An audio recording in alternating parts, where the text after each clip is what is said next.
학군에 살지 않아도 영어 1등급 봐줄 수 있습니다. 그런 조건이 하나 있습니다. 학원 레벨을 올리는 게 아니라 아이의 소, 입, 뱃, 문을 늘려야 합니다. 그래서 얼마나 공부했냐가 아니라 야, 너 오늘 소, 입, 뱃, 문 몇 개? 라고 물어봐야 합니다. 많은 부모님들이 이렇게 생각합니다. 좋은 학원 보내면 되겠지. 단어 많이 외우면 되겠지. 문법책 한 권 더 돌리면 되겠지. 물론 필요합니다. 그런데 그걸로는 상위권까지는 갈 수 있어도 최상위권은 어렵습니다. 왜냐하면 영어는 지식 과목이기 전에 언어이고, 언어는 결국 몸에 쌓인 이 언어적 기반이 고3 때 최상위권 점수를 받을 수 있느냐를 결정하는 거거든요.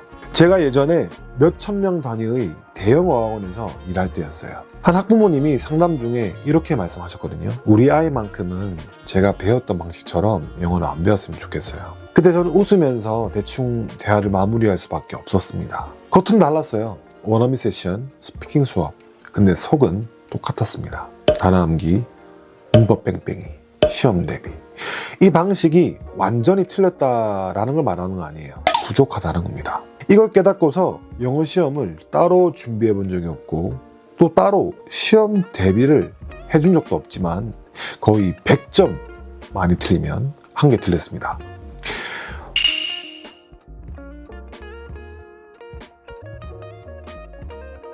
오늘은 학군지에 살지 않아도 영어 최상위권으로 갈 수 있는 현실적인 방법 3가지를 말씀드리겠습니다. 준비되셨습니까? 첫 번째는 영어는 공부가 아니라 운동이다. 많은 아이들이 영어를 오래 공부합니다. 그 이유는 시험 점수가 나와야 하니까 그 목적을 위해서 문법, 구문, 어순 등을 외우고 공부하죠. 그러니 기본적으로 영어는 재미없는, 해야만 하는 공부가 되는 겁니다. 최상위권 친구들은 그렇게 영어를 습득하지 않아요. 마치 롤처럼, 배드민턴처럼 영어 그 자체의 소리와 영어로 된 컨텐츠가 재밌어서 영어를 체화하게 되는 거죠. 재밌어서 영어를 하는데 점차적으로 더 느껴지고 더 이해가 되니까 더 재밌어집니다. 이게 바로 스티븐 크레슨 교수가 말하는 영어 습득이 일어나는 유일한 원리죠. We acquire language in one way and only one way, when we understand it. 우리나라 언어가 아니라 외국어가 진짜로 내 것이 되었구나 라고 느껴질 때, 경험 있는 분들은 아실 거예요. 이건 공부가 아니라 중독 같은 겁니다. 너무나 재밌습니다. 그러니 선행돼야 할 것은 독해 문제가 있는 리딩서의 지문이 아니라 기노업의 좀 재밌는 스토리에서 소리로, 입으로 이 뱉어낸 문장량, 즉 소, 입, 뱉, 문이 많아야 하는 거예요. 너 오늘 단어 몇 개 외웠어? 이제 몇 개 틀었어가 아니라 너 소입 배문 얼마나 했어? 소입 배문을 시작하면 처음 3개월은 한국식 영어 디톡스 기간이어야 합니다. 문법, 구문, 해석 다 내려놓고 오로지 소리만 따라내셔야 해요. 왜냐면 자꾸 한국어로 바꿔버리면 아이가 영어를 영어로 받아들일 힘이 안 길러집니다. 예를 들어 just because A doesn't mean B 같은 문장을 한번 생각해 보세요. 이걸 처음부터 문장 성분으로만 분석하면 어려워요. 기본적인 문장처럼 주어 동사, 목적어 보호 같이 분석이 잘 안 되거든요. 근데 원서에서, 영화에서, 실제 장면에서 여러 번 만나다 보면 어느 순간 느낌이 와요. 아, A라고 해서 B인 건 아니구나. 예문을 하나 말씀드리자면 Just because it's difficult doesn't mean that it's impossible. 뭐죠? 어렵다고 해서 불가능한 건 아니야. 이렇게 영어가 들어와야 합니다. 이게 진짜 실력인 거예요. 제가 영어 수업을 처음 시작할 때 만난 규민이라는 학생이 있었습니다. 같이 라따뚜이라는 그 영어 애니메이션을 보고 있는데 갑자기 이러더라고요. 마커스 영어가 들려요. 저는 속으로 답했어요. 그치 규민아? 너도 느껴지지? 왜냐면 규민이가 리딩하는 걸 보면 보였거든요. 아, 얘는 지금 영어를 영어로 느끼고 있구나. 이 친구가 몇 년 뒤에 후기를 써줬는데요. 수능 영어 1등급이 그냥 나온다고 하더라고요.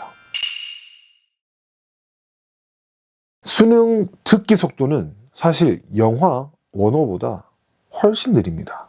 진짜 영어가 들리기 시작한 아이한테 수능 듣기는 그냥 덤인 거예요. 그러니 아이가 영어를 시작할 때 부모님들이 불안하셔도 처음엔 그냥 소리를 계속 따라내게 해주세요. 세 번째는 의미 있는 리딩 기억입니다. 영어 최상위권 아이들은 영어를 문제집으로만 기억하지 않습니다. 어떤 장면으로 기억하죠. 어떤 대사로 기억합니다.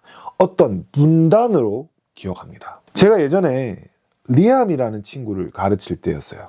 홀스라는 소설을 같이 읽고 있는데 어느 날 수업이 끝난 뒤에 어머님이 저를 부르셨거든요. 아이 방에 같이 가보니까 우리가 같이 읽었던 그 홀스의 한 문단이 책상 앞에 크게 적혀 있었습니다. 저 아직도 그 장면이 선명하게 기억이 나요. Don't laugh, Rex, said Miss Pendeski. We don't laugh at people's dreams. I'm not saying it's going to be easy. Nothing in life is easy. But that's no reason to give up. You'll be surprised what you can accomplish if you can set your mind to it. 느껴지시나요? 웃지 마, 렉스야. 우리는 사람들의 꿈에 비웃지 않아. 내가 쉬울 거라고 말하는 게 아니야. 삶의 그 어떤 것도 안 쉬워. 그렇지만 그게 포기할 일은 아닌 거야. 너는 너가 네 마음을 전념을 할 때 뭘 성취할 수 있는지, 네가 성취할 수 있는 것에 정말 놀랄 거라고. 어떠신가요? 의미 있는 기억으로 이 친구에게 한 가슴 한켠에 박혀 있지 않을까요? 이게 중요합니다. 영어가 점수만을 위한 과목이면 오래 가기 힘들겠죠. 하지만 이처럼 어떤 문장이 아이의 마음에 남으면 영어는 갑자기 살아있는 언어가 되는 거예요. 그때부터 아이는 단순히 해석하는 게 아니라 장면을 그리게 됩니다. 문법을 먼저 보는 게 아니라 뉘앙스를 바로 그냥 느끼는 거예요. 그리고 이런 경험이 쌓이면 독해가 달라지겠죠. 중학교 한 학기 교과서 영어량이 홀스 3개 챕터 총동 될 거예요.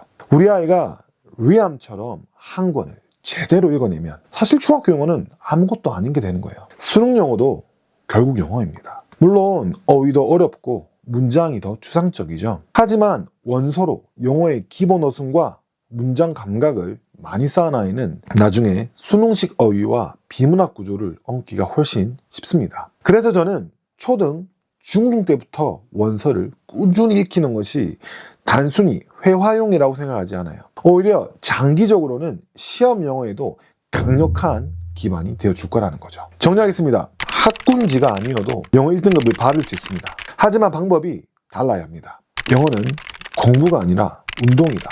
그래서 너 얼마나 단어 외웠어? 문제 풀었어가 아니라 소, 입, 뱉, 문.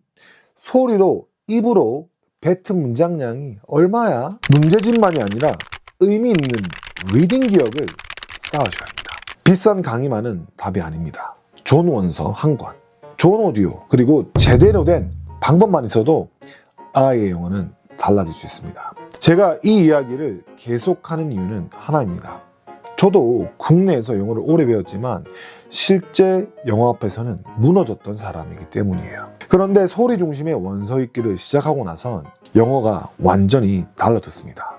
그래서 아이들이 저처럼 오래 돌아가지 않았으면 좋겠습니다. 영어가 단지 점수가 아니라 삶을 바꾸는 언어가 될 수 있도록 계속해서 노력하겠습니다. 방법은 알겠는데 혼자 시작하기 어렵거나 아이에게 맞는 원서 읽기 루틴이 필요하신 분들은 고정 댓글을 참고해주세요. 그럼 좋아요와 구독 그리고 알람 설정까지 부탁드립니다. 그럼 오늘은 여기까지. Thanks for watching.